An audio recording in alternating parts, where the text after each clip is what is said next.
Hello and welcome to another episode of Family Talks. Today we have with us Jim Adkins, the pastor at Conley Memorial Baptist Church down in Del Barton, West Virginia. I'm excited to have Jim with us today. Does anybody know where that is? Anyone know where? Yeah, down near Williamson. That's right, Mingo County. Yeah, and just to start off, how long have you been there? It's not been very long. No, actually, tomorrow, October the 27th, will mark 1 year since the church voted unanimously to call me as pastor. Okay, and then you started at the beginning of 2020, is that correct? No, actually, I started November 1st, just a few days later. So just in time for this whole pandemic to get started. Oh my gracious! They never put this in my job description. Yeah, none of ours. Well, one of the things, and if I can just brag on you, Jim, just for just a moment, our staff, we have staff meetings once a month, and just last week we had our we had, of course, had a 2-week WVBC family virtual celebration. One of the things we wanted to highlight in there was just the creative ways that people were just continuing to do ministry, the churches were continuing to do ministry.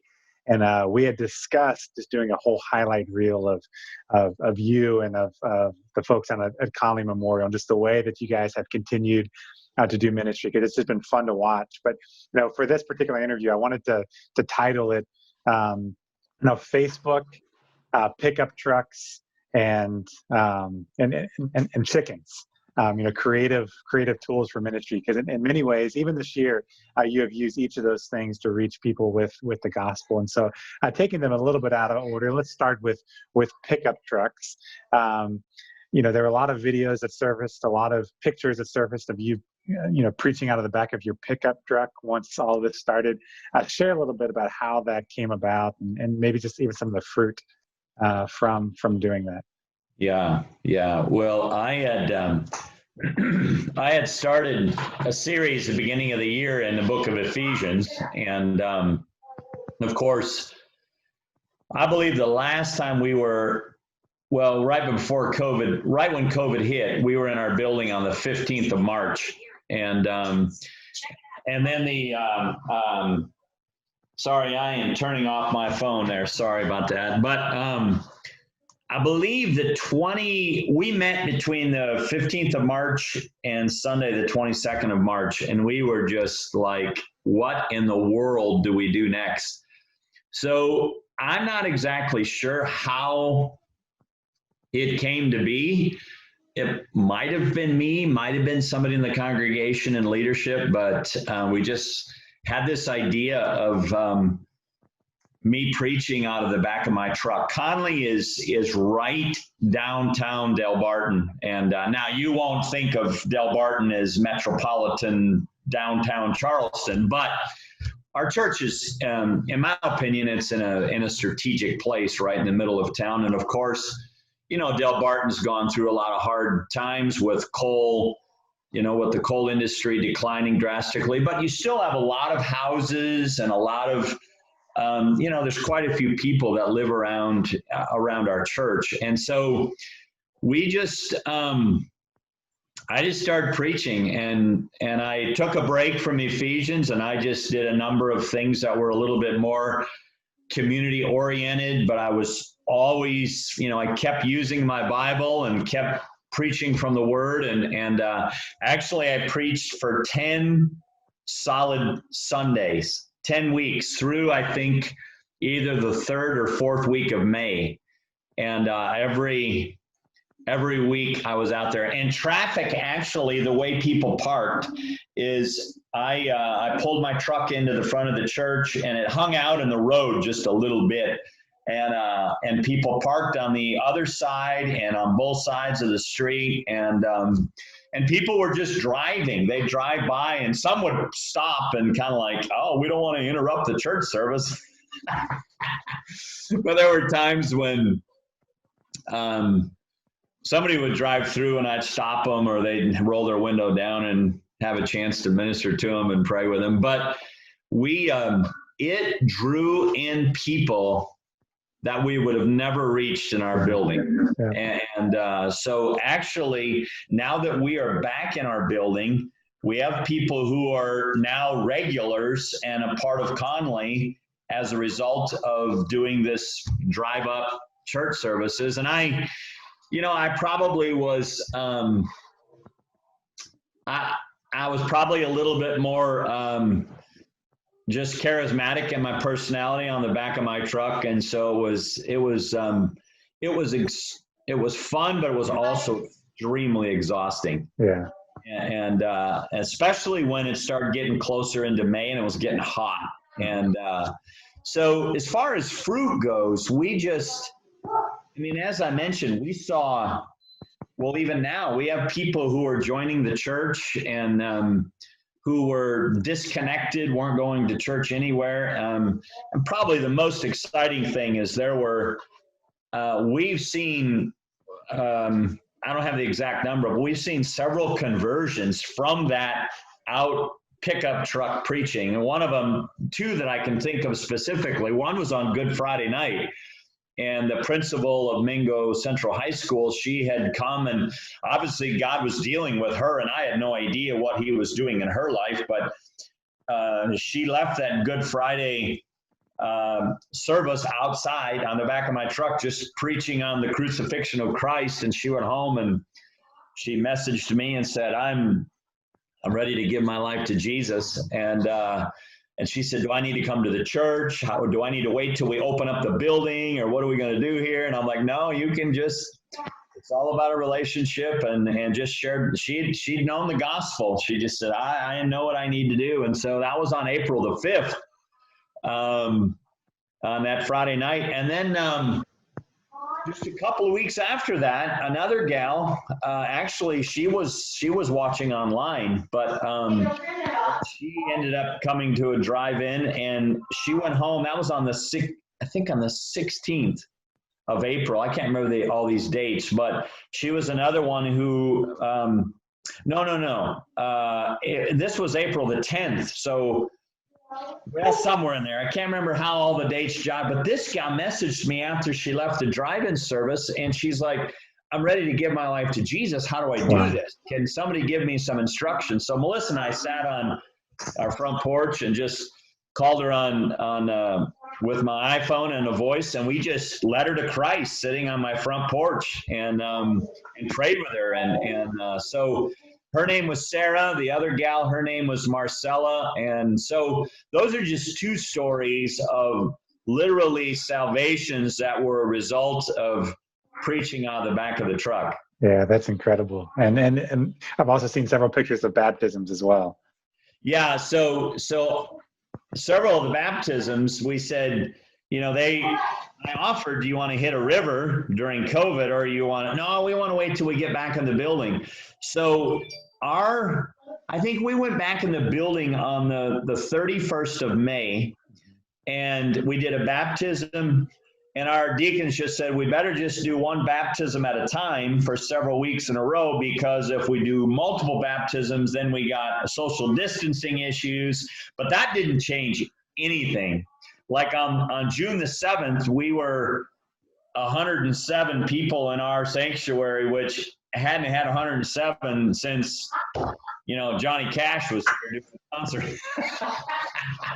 So, yeah, we did. And some of those baptisms were recommitments and people coming back to the Lord, but at least 3 or 4 of those were new believers, and that came to Christ during COVID. I'll tell you this, Todd. I pastored a long time, and I never felt, and even when I was a youth pastor, I have never felt so much fruit from such a devastating season that we're in. And I thank God that I just got to be a part of Conley and be a part of what he's doing.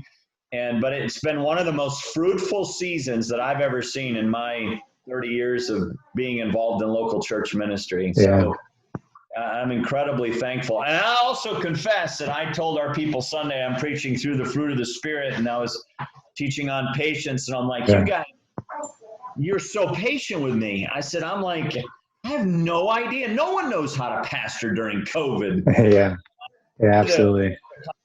That is patient and more patient, and I'm screwing up and trying to lead and navigate through this. But in the midst of all of it, God's in control, and He's still saving people and making disciples in Mingo County.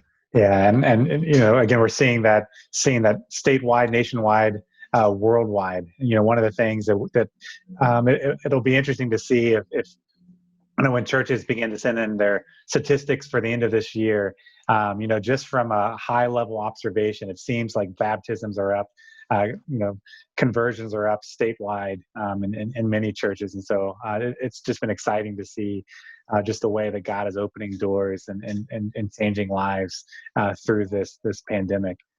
Talk a little bit about, preaching on the back of a pickup truck, but you're also doing, this is a little bit more recently, but you're also doing several times a week early morning devotions. And you know, I've tuned in for several of them. And again, I'm just amazed that, you know, people, you know, stick it out the entire time they're interacting with you. You're interacting with them. Again, just kind of walking through the book of Ephesians. Talk a little bit about that as well. Yeah, so that actually started the same week. Okay. You know, the big thing is our church leadership decided keep doing Sunday morning, but we, you know, everything else was shut down.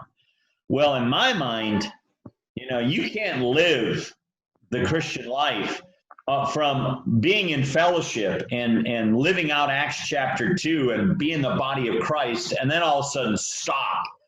Mm-hmm. So we went to, you know, we stopped everything in our building, but we went outside, and actually I got the idea from a pastor friend of mine up in Michigan. He was teaching on the off of his roof, and I'm like, dude, I can't get on my roof. But that's how it came to be. I just remembered that I saw a pastor friend preaching on a roof. I'm like, we can't get in a roof, but I can get in the back of my truck. Well, that same week, I said, man, people gotta have something midweek. Mm-hmm. And so I actually launched it. And Friday is my day off. So I started these Facebook Live devotions at 8:00 Monday through Thursday. And that's been exhausting, because it's like I'm a Bible teacher, and I teach, you know, it's like Moody Bible, it's all these guys that teach us every day, and I'm like, no way. And then I was preparing for Sunday, and but I have and then I took a few breaks here and there with vacation or some travel, but the thing is we've seen a ton of fruit through that as well. Mostly, not only, I would say maybe 50 or 60% of all the Facebook interaction has been with people who are not connected to Conlin. Tons of churches in Mingo County, and it actually expanded to, you know, people who are connected to Mingo County sharing it and sharing it and sharing it and sharing it until this whole little Facebook family fellowship that has it's really, really grown. And yeah, I usually averaged maybe 20 or 30, and they would stick with me through the whole. I did 30 minutes, and they've just stuck with me for months. And frankly, just recently, I'm like, man, I met with our deacons, and I'm like, I don't know if I can keep doing this. And then school started back up, and I had a lot of teachers and administrators from Mingo County who were on. And so I actually changed it. We tried for a week or 2 weeks at 7 a.m., and some of it dropped off. So I jumped back into 8 a.m. this morning, and we were back up around 20 or 30. And the cool thing is by the end of the day, there's a great following there, but by the end of the day, we're at, you know, about 100. But the key thing that's really a blessing is that the amount of churches that are still not doing anything. Two things come to my mind. One is during that season, so many were shut down and people were craving. There was such an appetite for spiritual things. They wanted to be fed. And that's the other thing that I'm finding is down here in the mountains, here in the southern part of the state and in other places, people are just craving. I didn't do warm fuzzies. I just walked through verse by verse through the book of Ephesians, and they're just eating it up. And a number of folks, there was a couple of salvations that came through that as well. And those who've ended up at Conley, there was some people at our church yesterday, and I'm like, who are they? And they, so I did a little bit of research. They're like, oh, that's the sister of so-and-so who goes to Conley. And Lisa's this gal's name. Lisa gets the devotions forwarded to her every morning. So literally, they show up at church and I have no idea who they are. And it's this link through Facebook Live. The other thing is I'm walking around in the community and people are like, hey, Pastor Jim. And I'm like, who are you? Yeah. They're like, we know you, but you don't know us. And then they thank me for just what God's doing in their life. And I'll just tell you, there's times when I'm running a little bit, I'm running pretty ragged. And there's times that I'm like, God, I need discernment here, when to stop, where to pull back. And that's been one of the hardest things about COVID. But these little testimonies here and there, it's just like, okay, Lord, we need to. And I'm getting ready to finish up the book of Ephesians, so we're really praying about where it goes from here. Yeah. Yeah, and like you said, it's definitely a tiring season for a lot of people, and you go back 12 months ago, this was not even in the foreseen job description at all. But again, it's just been fun to watch the way that you've adapted and continued to reach out to people, and just again the fruit that you've seen from it, the salvations that you've seen from it. And I would encourage anybody to tune in on one of the mornings to Conley Memorial Baptist Church and just check out one of Tim's devotions, because again, I've taught through several online devotions, and it is hard to keep engagement levels high, especially with myself working with college students a lot. They tune in for 15 seconds and they scroll past onto the next thing. But I was just fascinated the other day just watching, your 30 people stayed with you the whole time and were interacting, asking questions, and you were interacting back and sharing prayer requests. And it was fun to watch, and it was challenging to me as well. Hallelujah.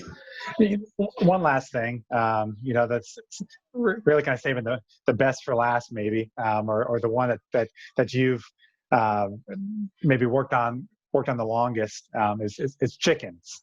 And using chickens to reach people with the gospel as well. And so talk to us a little bit about your global poultry initiative. Yeah, so how long do you want me to talk about that? Because that could go on for 2 or 3 minutes. Yeah, that's fine. Yeah. Well, the short version, Todd, and you know the long version. I have... Well, first they can look at the website. It's globalpoultry.org and see the international ministry that we do. But the short version is I'm a bird lover. So I've loved birds since I was a little kid. And when I was in junior high, my dad, who's a Clay County boy, we were living out west, and he got some land and we got some chickens. And of course, I'm like, dude, who needs wild birds when you can have your own? And that was kind of my introduction to raising chickens and turkeys and ducks and geese. And then I got in a 4-H club, and it was during my teenage years. It was I actually met Jesus. Jesus saved me about the same time that I got involved with chickens. So it was Jesus and chickens. And I always make sure it was Jesus first and chickens second. But, and I was in this great 4-H club, and I was in a great youth ministry, and a bunch of my friends were coming to know Jesus through 4-H, all because of these chickens. Well, accelerate all the way up till to 2015. I had gotten, all of my pastoral years, I always had a flock of chickens in the backyard. I got birds, chickens here in Mingo County, and I just bought a new building, and I'll come back to that in a minute, and trying to get my chickens in a central location, but they're kind of all over 3 different places right now. But in 2015, I got an invitation to train some farmers in sustainable poultry production in Kenya. And I'm like, I got this random email from the Catholic Relief Services, and I'm like, they're like, we want you to come to Kenya and train farmers. And I'm like, you got the wrong guy. I've never been to Africa, and I've never trained poultry stuff internationally. They're like, no, we have the right guy. And I'm like, no, you got the wrong guy. Little did I realize that I was going back and forth with the Lord. So short version, in 2015, well, we ended up going actually in the fall of 2014, went back in the spring of 2015. On that second trip, I was on an airplane from Addis Ababa to Brussels, and God gave me this vision for the Global Poultry Initiative and using chickens to advance the gospel, to alleviate poverty, to be involved in partnering with local, indigenous, gospel-saturated groups of people who really care about alleviating poverty, specifically using chickens. So I wrote this vision out of this 5-year strategy for multiplication, and that was the birth of the Global Poultry Initiative in 2015. And now we're in multiple African countries. But the big thing is, in addition to what we're doing internationally, we are praying for 50 acres in Mingo County. And where our dream, the vision that God's given us, is to build a missions training center specifically for agriculture, not just chickens, but probably goats and other species of livestock and vegetables and so forth. And it's growing. I mean, the need for agriculture in southern West Virginia is, people are jumping at it. And I'm just trying to be, well, not trying, I don't have a choice, being patient as God orchestrates this. But we have 50 acres that we're praying over and discussing and waiting to see how God's going to work it out. But the whole thing is equipping the body of Christ internationally, equipping them with the skills for sustainable poultry production, but also and creating some of that economic opportunity down here in the southern part of West Virginia. So that's a very short version, brother, but you can ask me some questions if you want me to elaborate on anything. No, that's exciting stuff. And again, one thing I want you to hear, or really two things I want you to hear. First thing I want you to hear, as Jim shares these stories, whether it's pickup trucks or Facebook or chickens, just how he is using these different tools to reach people with the gospel, with the end goal of making disciples. And so it's exciting to see the way that God is using you in that way, and even challenge myself and challenge other listeners to think about, what are some of your interests, what are some of your giftings, and how can you use those things to make disciples. But then also, again, wanting to promote this global poultry initiative, whether you're in Mingo County or whether you're in West Virginia or wherever you're listening from. For those who want to learn more information, obviously visit the website. But how can they contact you? They can, on the website, you can do Jim at spnusa.com. That's the SPN is Sustainable Poultry Network USA, but it's just the letters. So Jim at spnusa.com. We have some connections with multiple state convention churches, and our missionary in South Africa, Rick, how do you say his last name? Gutierrez.